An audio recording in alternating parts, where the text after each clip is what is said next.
اگر یہ عوام کے لیے آئیں، یہ تو اپنے فیملی اپنے بچوں کی پرورش کے لیے آتے ہیں کہ وہ بڑی بڑی گاڑیوں میں پھریں، ان کو پروٹوکول ملے، ان کو یہ ملے، ان کو وہ ملے۔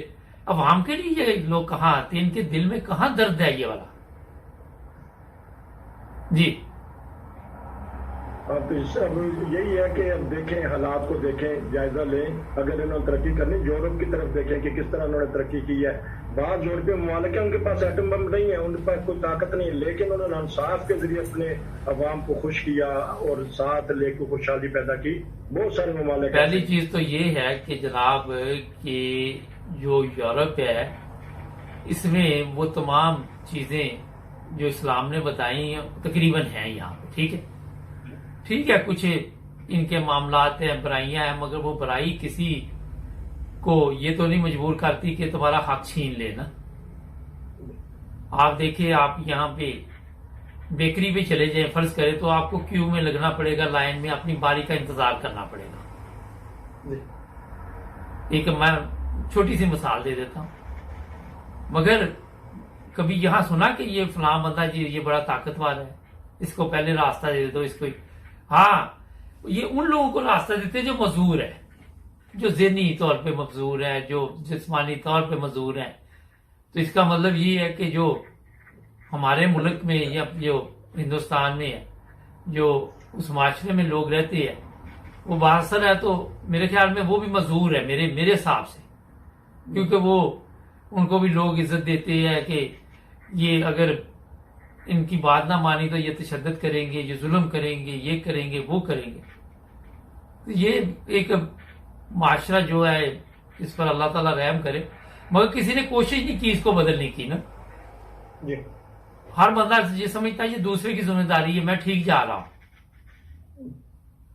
تو یہ افسوسناک واقعات ہے، ان کو تبدیل کرنا چاہیے۔ 14 اگست خوشی کا دن تھا، مگر جو جس طرح منایا گیا، میرا خیال وہ اسلام اس کی اجازت دوبارہ نہیں دیتا۔ جی ہاں جی، آخری بات یہی ہے کہ بہت بڑا المیہ اب افغانستان میں جنم لے رہا ہے، وہاں اتنی خون ریزی ہوگی کہ دیکھیں جی، میں آپ کو افغانستان پہ میں نے کئی دفعہ توجہ دلائی آپ کی، موجودہ حالت یہی ہے نا، ہم نے تو موجودہ حالت دیکھنی ہے۔ خدا تعالیٰ کی کوئی ناراضگی ہے، اور جو ناراضگی وہ بھی سب کو پتا ہے، ٹھیک ہے، ورنہ پوری دنیا میں آپ نظر دوڑا لیں نصیر صاحب، 200 سے زیادہ ممالک ہیں دنیا میں، کہیں پہ آپ کو یہ، میں نے جب سے ہوئی سنبھالا وہاں جنگی دیکھ رہا ہوں۔ تو مقصد بتانے کا یہ ہے کہ آج کا واقعہ یہ ہے کہ اب اتنی خانہ جنگی اندر ہو رہی ہے اور ہونی ہے، لوگ بھاگ گئے ہیں۔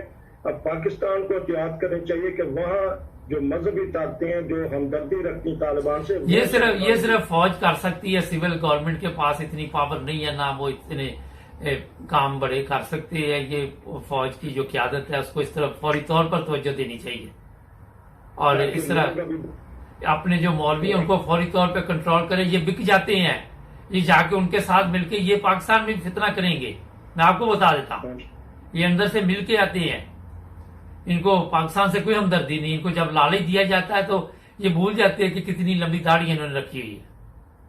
اور کیونکہ وہ جس طرح انہوں نے آج کہا ہے کہ ہم شرعی قانون لائیں گے اور جھنڈا اپنا لہرا دیا انہوں نے، تو اب کل تک آخری بات ہوگی کہ ہو سکتا ہے کہ اشرف غنی بھاگ جائے یا اس کو پکڑ لیا جائے۔ جی، اس سے آپ عرفان احمد خان صاحب کے ساتھ بڑے اچھے پروگرام کر رہے ہیں۔ ناظرین، جڑے رہے 9 کے ساتھ، ہمارے پروگرام کا وقت ختم ہو رہا ہے، ملیں گے کل نئے تبصرے میں، اپنا خیال رکھیں۔ اوکے جی، اللہ حافظ۔